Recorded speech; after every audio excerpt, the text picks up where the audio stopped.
ತುಮಕೂರಲ್ಲೂ ಕೂಡ ಈ ವಿಚಾರಕ್ಕೆ ಸಂಬಂಧಿಸಿ ಪ್ರತಿಭಟನೆಯಾಗಿದೆ.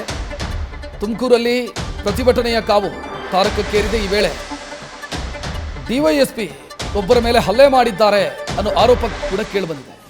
ಡಿವೈಎಸ್ಪಿ ಮೇಲೆ ಹಲ್ಲೆ ಮಾಡಿದ್ದಾರೆ ಬಿಜೆಪಿ ಕಾರ್ಯಕರ್ತರು ಅನ್ನೋ ಆರೋಪ ಕೇಳಿ ಬರ್ತಾ ಇದೆ.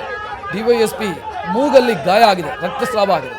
ತುಮಕೂರಿನ ಡಿವೈಎಸ್ಪಿ ಚಂದ್ರಶೇಖರ್ ಮೇಲೆ ಬಿಜೆಪಿ ಕಾರ್ಯಕರ್ತರು ಹಲ್ಲೆ ಮಾಡಿದ್ದಾರೆ ಅನ್ನೋ ಆರೋಪ ಕೇಳಿ ಬರ್ತಾ ಇದೆ. ನೋಡ್ತಾ ಇದ್ದೀರಿ, ಅದಕ್ಕೆ ಸಂಬಂಧಿಸಿದಂಥ ದೃಶ್ಯಗಳನ್ನು ಕೂಡ ತುಮಕೂರಲ್ಲಿ ಬಿಜೆಪಿ ಕಾರ್ಯಕರ್ತರು ನಡೆಸಿದಂಥ ಪ್ರತಿಭಟನೆಯ ಸಂದರ್ಭದಲ್ಲಿ ಪೊಲೀಸರ ಮೇಲೆ ಹಲ್ಲೆಯಾಗಿದೆ ಅನ್ನೋ ಆರೋಪ. ಡಿವೈಎಸ್ಪಿ ಪಿ ಚಂದ್ರಶೇಖರ್ ಅವರ ಮೇಲೆ ಹಲ್ಲೆ ಮಾಡಿದ್ದಾರೆ ಬಿಜೆಪಿ ಕಾರ್ಯಕರ್ತರು ಅನ್ನೋ ಆರೋಪ ಕೇಳಿ ಬರ್ತಾ ಇರೋದು. ಅವರ ಮೂಗಿನಲ್ಲಿ ಗಾಯ ಆಗಿದೆ, ರಕ್ತಸ್ರಾವ ಆಗಿದೆ.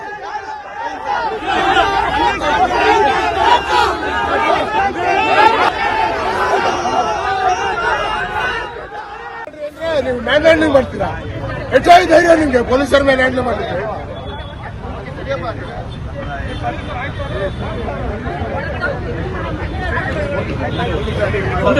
ಯಾರ್ಯಾರಿದ್ದಾರೆ ಎಲ್ಲ ಲಿಸ್ಟ್ ಮಾಡಿ ವಿಡಿಯೋ ಮಾಡಿ 100% FIR ಹಾಕಡೆ, ಬುರಾಜಿಲ್ದಲ್ಲಿ FIR ಹಾಕಡೆ.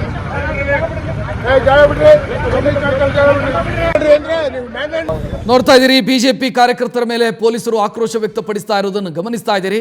ಅವರೇ ಡಿವೈಎಸ್ಪಿ ಚಂದ್ರಶೇಖರ್, ಅವರ ಮೂಗಲ್ ಗಾಯ ಆಗಿರೋದನ್ನ ಕೂಡ ನೀವು ನೋಡ್ತಾ ಇದ್ದೀರಿ. ಎಷ್ಟು ಧೈರ್ಯ, ಪೊಲೀಸರ ಮೇಲೆ ಹಲ್ಲೆ ಮಾಡೋ ಪ್ರಯತ್ನ ಮಾಡ್ತಾ ಇದ್ದೀರಿ, ಮ್ಯಾನ್ ಹ್ಯಾಂಡ್ಲಿಂಗ್ ಮಾಡ್ತಾ ಇದ್ದೀರಿ.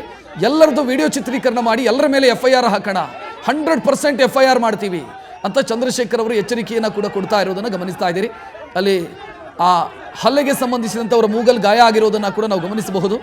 ಆಕ್ರೋಶ ವ್ಯಕ್ತಪಡಿಸ್ತಾ ಇದ್ದಾರೆ. ಪೊಲೀಸರ ಮೇಲೆ ಈ ರೀತಿ ವರ್ತಿಸ್ತೀರಾ, ಮ್ಯಾನ್ ಹ್ಯಾಂಡ್ಲಿಂಗ್ ಮಾಡ್ತೀರಾ, ನಿಮ್ಮ ಮೇಲೆ FIR ಆಗುತ್ತೆ ಅಂತ ಅವ್ರು ಎಚ್ಚರಿಕೆಯನ್ನು ಕೊಡ್ತಾ ಇರೋದನ್ನು ಕೂಡ ನೋಡ್ತಾ ಇದ್ದಾರೆ.